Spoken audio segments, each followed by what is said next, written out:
Hey guys, it's me Shane, and I'm actually here to give you, I guess, a bit of a retrospective. For Black History Month, I wanted to do something, and what's the first thing I thought of? Why don't you talk about Blade? You guys know Blade, the 1998 uh, comic book action rated R thriller with Wesley Snipes, the film that now got just one sequel, but two sequels. One of them starring Ryan Reynolds, who was also in his own rated R comic book series. But we'll get into that just a minute. So, what is Blade? Before I tell you what Blade is, please remember to hit that subscription button and please hit the like button. We really do appreciate your time here. So, what is Blade? Well, from the comic books, Blade was born when his mother was bitten by a vampire and she died while giving birth to him. He was raised in a brothel in Britain, mind you, and his book came out in the 70s. And unfortunately, his character wasn't written all that well. Even the one of the creators, the writer, admitted, I didn't want Blade to outshine everyone, and at the same time, I wasn't good with dialogue because he just had him speaking like a stereotypical black person from the 70s. He modeled him after several famous black actors and the excuse me, the football player Jim Brown. So he had the afro, everything like that. And over the years, Blade has become immensely popular. I mean, he's had his own anime series, which I hope to review on here one day. He has had his own series where where he was played by Sticky Fingers. I do remember that show. I believe it was on. I cannot remember the name of the station. It eludes me. With magic, I will remember the name. Spike TV. It was on Spike TV. Spike TV also had wrestling on for a little bit, but that's neither here nor there. So Sticky Fingers also played Blade. Blade, super popular. If you haven't heard, Mashallah Ali, who was playing Cottonmouth in Luke Cage, the Netflix series, he called up Kevin Feige, wants to play Blade, and apparently the name of his movie is going to be called Blade the Vampire Hunter, which sounds very close to Buffy the Vampire Hunter. But hey. Blade's original comic was called Blade the Vampire Hunter in 1977, so you stop that right now.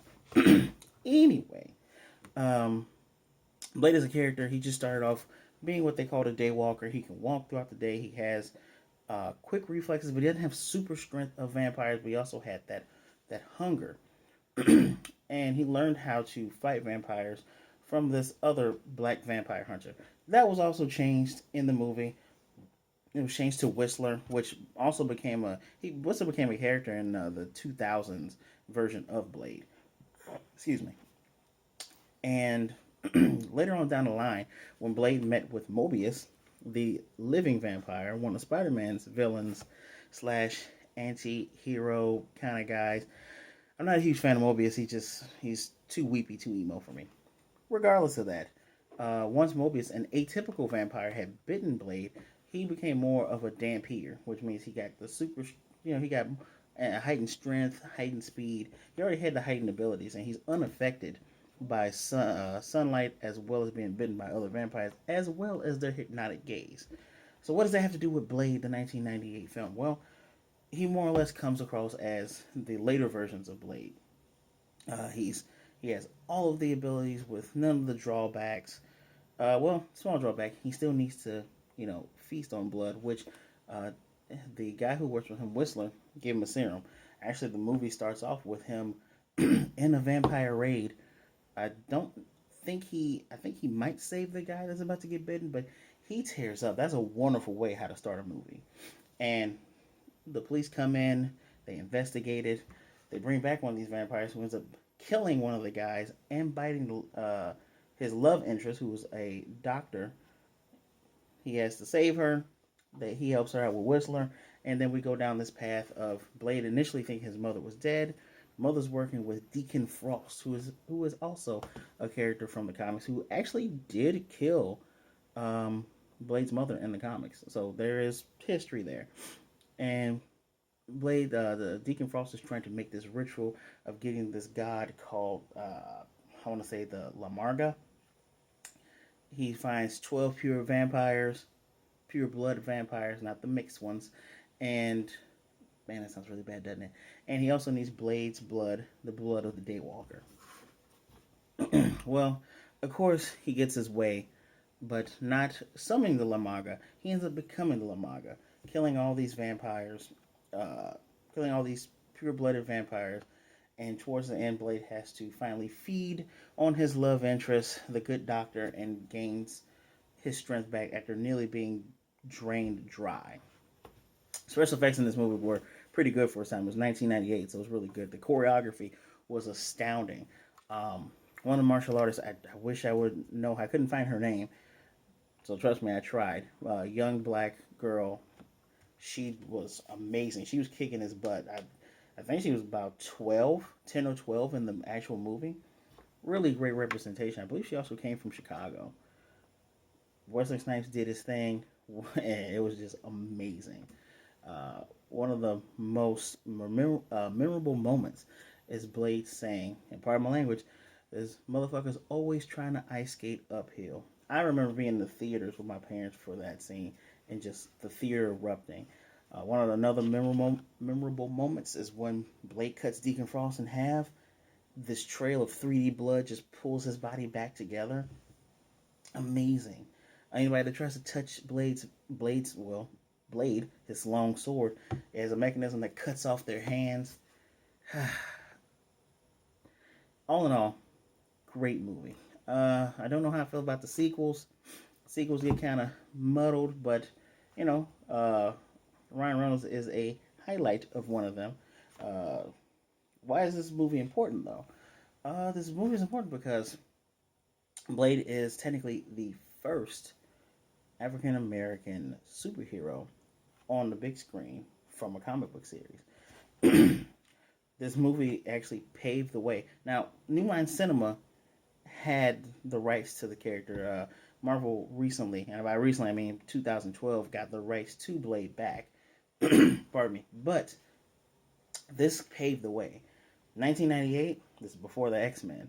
This gave everyone else the green light to say, people really like these movies. I mean, Blade was made on a $45 million budget, and it made $131.2 million. That was a lot of money back then. All my economists that are watching this, rise it for inflation. Anyway, movie did fantastic. Marvel was doing their things behind the scene. Of course, they didn't get a chance to do Iron Man until 2008, but there was Spider-Man, there was the X-Men movies. Fantastic. If it wasn't for Blade, we wouldn't be where we were now. Which is it's one of the, I guess you can call it one of the Godfathers. So that's why it's important. But let's talk about some of the myths here. So when Deadpool and Black Panther came out, a lot of people were saying Deadpool's the first rated R comic book hero movie, which even in its time in 2016 wasn't true. It was Kick Ass that was rated R. I digress. And they were saying, and some people are under the assumption that people were saying that it was the first black superhero movie. People, if you were hearing that, you probably heard it from one or two people. The circles where I am in and where I see things and I gather information, people were making a big deal about Black Panther, which it deserves because it was a mostly black cast, and by mostly I mean like 90%. There was only two white male actors in that main cast, and even then, you see one guy halfway through to the end, you see the other guy who just gets killed, and Claw is a major villain. So, that was phenomenal. And it's not just the cast, the crew, the people in lights, the people in catering, the people in the sound department, the people doing the music, everything was African American. That's why Black Panther got all the fanfare it did. And while Blade came before Black Panther, and it came before Deadpool. Sorry to burst some of you guys' bubbles, but there were other comic book movies that were rated R that came out before Blade. Oh, what's that? You want to know which ones they are? Well, you guys ever heard of a 1995 film called Judge Dredd, starring Sylvester Stallone? Not the best Judge Dredd. The best Judge Dredd was the remake, I believe, I believe it was with the guy who plays Bane. It'll come to me later. Yeah, that was a rated R movie. Lots of blood. It was a comic book. British comic book, the longest British comic book from their series 2000 AD, started in 1977. But even then, Judge Dredd isn't even older than that. Anybody remember The Crow, 1994, starring Brandon Lee? Rest in peace. That was also a comic book. It was also rated R. But even still, which the publication rights for Crow, little known publisher, which is fantastic that they were able to get that movie made. The rights now sit with IDW. But even before that, there is a 1989 film called The Punisher. Yeah, I don't have that up for no reason. The Punisher, 1989. Who starred in it? Well, Dolph Lundgren. You don't know who Dolph Lundgren is? He played He-Man. You guys know He-Man, right? Oh, okay. You guys want more mainstream. How about Rocky 4? Ivan Drago. Yeah. And one of the things about that movie is it was made on a $9 million budget. I have no clue how much it made. A lot of people say that the plot is just everywhere. I have never seen it, but people say the plot goes everywhere. He doesn't have the iconic skull like the 2004 remake, or even like the fantastic Netflix series. I really hope John Barenthal plays the Punisher in the MCU. Marvel, if you're listening to this, please let this man play the Punisher. He's done such a great job with the character. But yeah, guys, Blade was not the first rated R superhero movie. I just gave you three, and the very first one that I was able to find is the Punisher. Sorry. But that being said, Blade still deserves reverence. Amazing film, still holds up today. The effects, while dated, it's watchable. Wesley Snipes gives his all. Wesley Snipes loved playing the character. He was actually in the forefront of pushing for that movie to be made. He was trying to buy the rights and was working with Stan Lee. Actually, little known fact: Stan Lee was supposed to do a cameo as one of the police officers that come in and look at the scene, but it was taken out, which so that would have been Stan Lee's first cameo. Man, guys, isn't this exciting? Learning all these great things Black History Month with this black film Blade. Couldn't find it to put it up on here. I have no clue where that movie is being streamed at. If you know, please let me know down below. And thank you once again for joining me. Please remember to like, comment, and subscribe. Do you like Blade? Do you remember Blade? If by chance you even like the other trilogies, the other movies in the trilogy, which one do you like? Actually, that is another thing that Blade started. Was the act of the trilogy. There you go, guys. We wouldn't have trilogies if it weren't for Blade. Not really true. We had Ninja Turtles. But anyway, Blade. Great movie. Trendsetter. Let me know what you think down below. Remember to share this video so others can see great videos like this. I do these type of videos every Thursday. Please hit the notification bell. Be notified of this if you're already subscribed. And as I always say, thank you once again. Be good. Be blessed. Please remember to wash your hands. Wear a mask. Social distance. We're going to get through this together. Be good to yourself and be good to others. Black Lives Matter. And as always, I will most definitely see you next time.